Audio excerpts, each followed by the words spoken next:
Dear viewers, আসসালামু আলাইকুম। আশা করি আপনারা সবাই ভালো আছেন। বিডি ফ্যাক্ট নিউজ 24 এর সংবাদে আপনাদের সকলকে স্বাগতম। সাথে আছি আমি নাহিদ হাসান।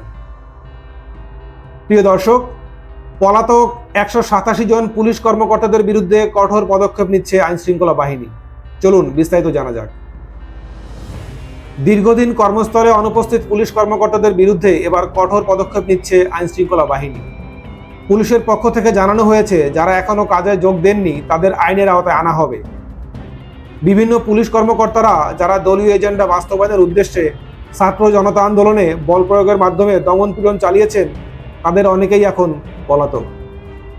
এসব কর্মকর্তাদের অপরাধী হিসাবে ধরতে এবার মাঠে নামছে আইনশৃঙ্খলা বাহিনী।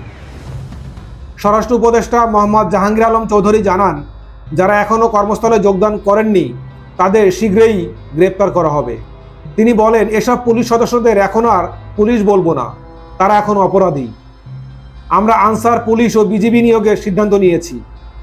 স্বরাষ্ট্র মন্ত্রণালয়ের তথ্য অনুযায়ী গত 5ই আগস্ট থেকে বিভিন্ন সেনানিবাসে 626 জন পুলিশ কর্মকর্তা এবং তাদের পরিবারের সদস্যদের আশ্রয় নিয়েছেন। এর মধ্যে 515 জনই পুলিশ বাহিনীর সদস্য ছিল। পুলিশ সদর দপ্তরের তথ্য অনুযায়ী 187 জন পুলিশ সদস্য এখনও কর্মস্থলে যোগ দেননি। এছাড়াও অনেক সদস্য নানা কারণ দেখিয়ে কর্মস্থলে অনুপস্থিত রয়েছেন। পুলিশের বিরুদ্ধে ছাত্র আন্দোলনের গুলি চালিয়ে হত্যার অভিযোগে সারা দেশে সাবেক 3 ডিআইজি সহ 184 জন সদস্যের বিরুদ্ধে মামলা হয়েছে। ডিএমপির 99 জন কর্মকর্তার বিরুদ্ধেও মামলা হয়েছে।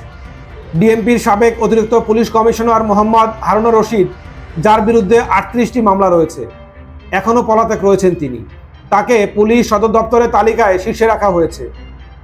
এদিকে ডিএমপির যুগ্ম কমিশনার বিপ্লব কুমার সরকার 10 সেপ্টেম্বর রাতে ভারতে পালিয়ে গিয়েছেন বলে জানা গিয়েছে।